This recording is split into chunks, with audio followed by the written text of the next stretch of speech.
بسم اللہ الرحمن الرحیم۔ اس وقت ایک مسئلہ وراثت کے تعلق سے زیر بحث ہے اور اسلام کے قانون وراثت پر سوال یہ اٹھایا جا رہا ہے کہ اسلام میں مسلم پرسنل اللہ میں خاندانی جائیداد اور وراثت میں لڑکیوں کو لڑکوں کے برابر حصہ کیوں نہیں دیا جاتا ہے۔ دیکھیے، ابھی 12 اگست میں 2020 میں ہی سپریم کورٹ نے یہ فیصلہ سنایا ہے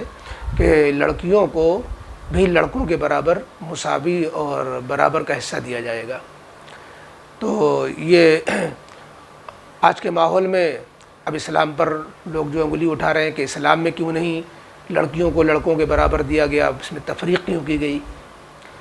دیکھیے، اصل بحث سے پہلے یہ بتلا دیں اور یہ سب کے ذہن میں رہنا چاہیے کہ ایک ہے انسان کا بنایا ہوا قانون اور ایک ہے اللہ کا بھیجا ہوا قانون۔ انسان کا بنایا ہوا قانون تو قابل تبدیل ہوتا ہے اور انسان وہی نے بنایا تھا،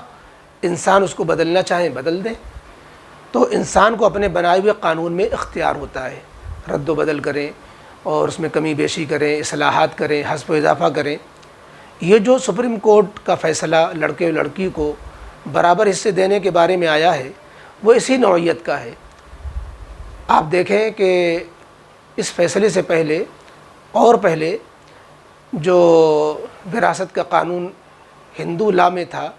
روایتی شاستری ہندو قانون کے مطابق لڑکی بالکل وراثت سے محروم ہوتی تھی، یعنی اس کو نہ پوری نہ آدھی وہ وراثت کی مستحق ہی نہیں ہوتی تھی، جس کو ہندو وراثت قانون میں 2005 میں جو اس کو ختم کیا گیا اور اس میں پھر لڑکیوں کو لڑکوں کے برابر حصہ دینے کی بات کہی گئی۔ اب ایک طرف اتنی جو ہے تفریط کہ بالکل محروم کر دیا جائے اور ایک طرف ایسی افراط کہ لڑکوں کے صف میں برابر بٹھال دیا جائے۔ تو انقلاب اخبار سے ہمیں معلوم ہوا کہ یہ جو ہے فیصلہ سپریم کورٹ سے، ظاہر ہے کہ سپریم کورٹ کا فیصلہ ہے، سب کو ماننا ہے، اس کا احترام کرنا ہے، لیکن اسلام میں جو قانون ہے یہ اٹل ہے۔ یہ جب سے قرآن نازل ہوا ہے اس میں کسی قسم کی اصلاح کی، حذف و اضافے کی ضرورت اس لیے نہیں پڑی کہ یہ انسان کا بنایا ہوا قانون تو ہے نہیں کہ اس میں انسان رد و بدل کرے۔ خدا کا بنایا ہوا بھیجا ہوا قانون ہے، خدا ہی بدلے تو بدلے،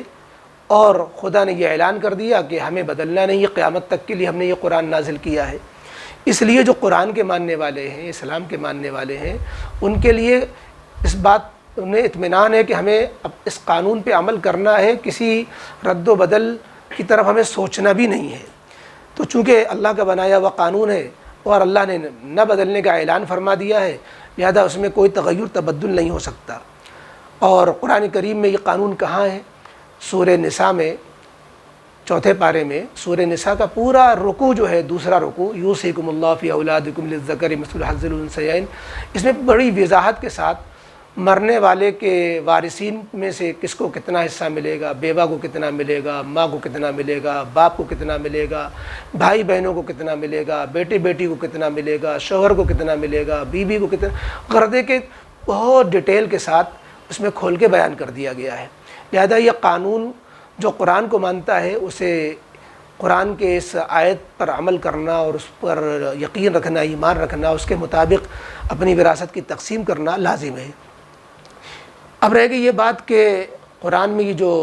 قانون ہے کہ جس میں لڑکے کو لڑکی کے مقابلے میں ڈبل دیا جاتا ہے، لڑکی کو اس کا آدھا دیا جاتا ہے، ایسا کیوں ہے؟ یہ اگر ذہن میں سوال آئے تو دراصل قرآن کریم اور دین اسلام میں جو بھی احکام ہیں اس میں ہزار حکمتیں ہیں، اور اللہ کی طرف بنائے ہوئے قانون میں ہم اپنے انسانی عقل سے بعض دفعہ ان حکمتوں تک پہنچ بھی نہیں پاتے۔ دیکھیے، اللہ رب العزت کی طرف سے لڑکیوں اور صنف نازک خواتین کو کمانے کی ذمہ داریاں نہیں دی گئی ہیں، معاشی بوجھ ان پر نہیں ڈالا گیا ہے۔ گھر کے اخراجات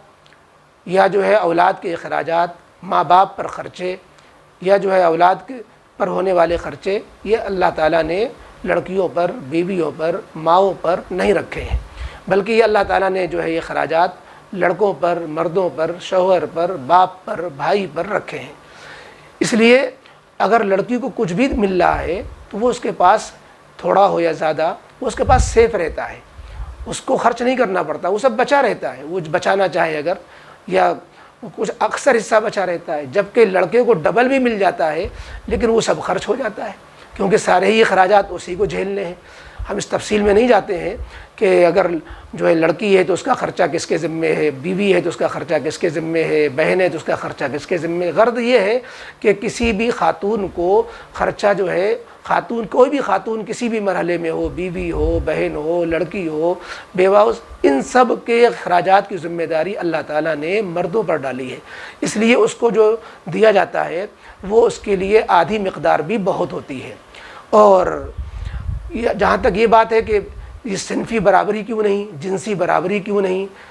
آج کل جو نعرہ دیا جا رہا ہے کہ مرد و عورت دو جو ہے شانہ بشانہ اور جو ہے بالکل برابر ہونے چاہیے، دونوں میں تفریق نہیں ہونی چاہیے، تو یہ جو ایک کھوکھلا نعرہ ہے۔ اصل میں یہ تفریق تو قدرتی ہے، فطری ہے، اس کو تو کوئی ختم ہی نہیں کر سکتا۔ آج جو لوگ یہ نعرہ لگا رہے ہیں، ذرا آپ اندازہ لگائیے دنیا کے اندر مرد عورتیں تعداد کے اعتبار سے برابر ہوں گی یا عورتیں زیادہ ہی ہوں گی؟ لیکن دنیا کے ملکوں میں کتنی جگہ عورتیں صدر بنا دی گئیں، کتنی جگہ عورتیں وزیر اعظم بنا دی گئیں، کتنی جگہ جو ہے فوج کی سربراہ بنا دی گئیں، کتنی جگہ ان کو جو ہے جج اور جو ہے ان کو سپریم کورٹ کا جج بنا دیا گیا۔ تو یہ بات یہی ہے کہ یہ تفریق چونکہ قدرتی ہے، لہذا سب صلاحیتیں اللہ سب میں نہیں رکھتے۔ مردوں میں صلاحیتیں کچھ اور انداز کی ہوتی ہیں، عورتوں میں صلاحیتیں کچھ اور انداز کی ہوتی ہیں۔ مرد عورت کے بچے کو پال نہیں سکتے، ایک دن پالنا ان کے لیے مشکل ہو جائے گا۔ عورتیں جو ہے ہمیشہ پالتی ہیں، سالوں ہمیں پالتی ہی ہیں، ان کا کام ہی یہی ہے، اللہ نے ان کو یہ صلاحیت دی ہے۔ مردوں یہ صلاحیت محروم ہے۔ اسی طریقے سے فوج کی سربراہ عورت نہیں ہوتی، اس لیے کہ وہ جو بہادری کی جو صلاحیتیں اللہ نے مردوں میں رکھی ہیں وہ خالق کا دکا عورتوں میں ہوں تو ہوں، ورنہ عام طور پر عورتیں اس سے محروم ہوتی ہیں۔ تو غرض یہ کہ تفریق جو ہے قدرتی ہے۔ اس لیے قدرتی فرق جب ہے تو اگر میراث کے اندر بھی اگر فرق رکھا گیا ہے اور اس کی وجہ بھی ہے، معقول وجہ ہے، تو اس فرق پر کو ہمیں بہت آسانی سے سمجھ لینا چاہیے۔ ہمیں ایک چھوٹا سا واقعہ یہاں پر یاد آ رہا ہے۔ مساوات اخبار میں آج سے کئی برس پہلے ایک واقعہ چھپا تھا، جس سے واضح ہوتا ہے کہ قرآن کا ہر قانون کتنا فطرت کے، قدرت کے اور نیچرل کے مطابق ہے۔ اس میں یہ واقعہ چھپا تھا کہ مصر میں ایک اسپتال میں جو ہے ایک زچہ بچہ اسپتال میں جہاں پر ڈلیوری کا کیس ہوتے تھے، وہاں 2 بچوں کی پیدائش ہوئی، ایک کے پیٹ سے لڑکا، ایک کے پیٹ سے لڑکی۔ نرسوں کی بے احتیاطی سے ہوا یہ کہ نرس یہ بتانا بھول گئیں، اور شکلوں سے بھی پہچان نہیں ہو پا رہی تھی، کیونکہ جو ابھی 1 منٹ کا پیدا ہوا بچہ ہو اس میں شکلوں کا کبھی اتنا جو ہے امتیاز نہیں ہوتا اور ایسی شناخت نہیں ہو پاتی کہ جس سے ہم جو ہے بالکل فیصلہ لے لیں کہ یہ اس کا لڑکا ہے، اس کی لڑکی ہے۔ اب وہ نرس بھول گئی کس کے پیٹ سے لڑکا پیدا ہوا تھا، کس کے پیٹ سے لڑکی پیدا ہوئی تھی۔ اب دونوں لوگ جو ہے دعویٰ کر رہے ہیں کہ لڑکا ہمارا، اور جو ہے لڑکی کوئی نہیں لینا چاہ رہا۔ اب یہ فیصلہ ڈاکٹر کر نہیں پا رہے، نرس بھول چکی ہیں کہ کس کی لڑکا ہوا تھا، کس کی لڑکی۔ تو وہاں پر کئی ڈاکٹروں نے آپس میں کہا کیا ہونا چاہیے۔ تو ایک مسلم ڈاکٹر تھے، دوسرے ڈاکٹروں نے کہا کہ آپ کہتے ہو قرآن میں ہر مسئلے کا حل ہے، اب بتاؤ اس مسئلے کو ہم کیسے حل کریں۔ تو وہ مسلم ڈاکٹر کو بڑا شوق لگا کہ ہم کیسے بتائیں، کہنے لگے ابھی ہم بتاتے ہیں۔ اور وہ آئے ایک مسجد کے ایک مولانا صاحب کے پاس اور ان سے کہا کہ یہ مسئلہ درپیش ہے، 2 بچے پیدا ہوئے ہیں، ایک لڑکا ایک لڑکی، اور ہم یہ فیصلہ نہیں کر پا رہے ہیں کس کے پیٹ سے لڑکا ہوا، کس کے پیٹ سے لڑکی ہوئی، اور یہ جھگڑا ہو رہا ہے، ہر ایک لڑکا مانگ رہا ہے، اب لڑکا کس کو دیں، لڑکی کس کو دیں، یہ اس کے لیے آپ بتائیے کوئی فارمولہ قرآن میں ہو، حدیث میں ہو۔ کہنے لگے بھائی یہ مسائل تو آپ ایسے ہیں کہ اس کو قرآن مسئلے کی بات تو ہے نہیں ہے، یہ تو جو ہے بے احتیاطی کا نتیجہ ہے۔ تو بہت غور کرنے کے بعد کہا کہ اچھا ایک بات ہے، قرآن کریم میں ایک آیت ہے جو میراث کے سلسلے میں ہے، جس میں یہ اللہ تعالیٰ نے فرمایا ہے للذکر مثل حظ الانثیین، کہ لڑکے کو 2 لڑکیوں کے برابر حصہ دیا جائے گا۔ مثلا باپ کا انتقال ہوا، ایک لڑکا ہے 2 لڑکیاں ہیں، تو نصف حصہ تو لڑکے کو جائیداد کا مل جائے گا، اور نصف میں دونوں لڑکیاں برابر لے لیں گی، یعنی 2 لڑکیوں کو جتنا حصہ ملا اتنا تنہا جو ہے ایک لڑکے کو ملا۔ کہ اس آیت پہ ذرا غور کرو اور اس سے کسی نتیجے پر پہنچنے کی کوشش کرو۔ چنانچہ ڈاکٹر کا ذہن فوراً منتقل ہوا، وہ اسپتال واپس آیا اور اس نے کہا کہ دونوں جو ہے جو زچہ ہیں، یعنی جن کے 2 بچے ہوئے ہیں، ان دونوں عورتوں کا سیمپل لیا جائے، دودھ ان کا جو ہے لیا جائے اور اس دودھ کو جو ہے لیبارٹری میں بھیجا جائے اور اس میں دیکھا جائے کہ پروٹین کی مقدار اس میں کتنی ہے دونوں کے دودھوں میں، اور جو ہے دونوں میں کتنا فرق آ رہا ہے، اور دونوں کے اندر جو ہے وٹامنس کی مقدار کتنی ہے دونوں کے دودھوں میں۔ چنانچہ دونوں کے دودھ کے سیمپل لیے گئے اور اس کے بعد دونوں کے دودھوں کو لیبارٹری میں ڈالا گیا اور وہاں پر جا کے جانچ کی گئی، تو اس کو حیرت ہوئی کہ ایک عورت کے جو ہے دودھ میں وٹامنس اور جو ہے پروٹینز یہ ایک دم ڈبل آ رہے تھے، اور دوسری عورت کے دودھ میں جو وٹامنس اور پروٹین تھے وہ اس کے آدھے آ رہے تھے۔ اس نے ڈنکے کی چوٹ پہ دعویٰ کیا کہ جس کے دودھ میں یہ چیزیں آدھی آ رہی ہیں اس کی یہاں لڑکی پیدا ہوئی ہے، اور جس کے یہاں جو ہے ڈبل جو مقدار آ رہی ہے اس کے یہاں لڑکا پیدا ہوا ہے۔ تو قرآن کی اس آیت نے، اس تعبیر نے اشارہ کر دیا کہ اللہ تعالیٰ کی طرف سے یہ دین فطرت کے اندر فطرت شروع سے، یعنی دودھ سے ہی جو ہے فطرت شروع ہو گئی کہ لڑکے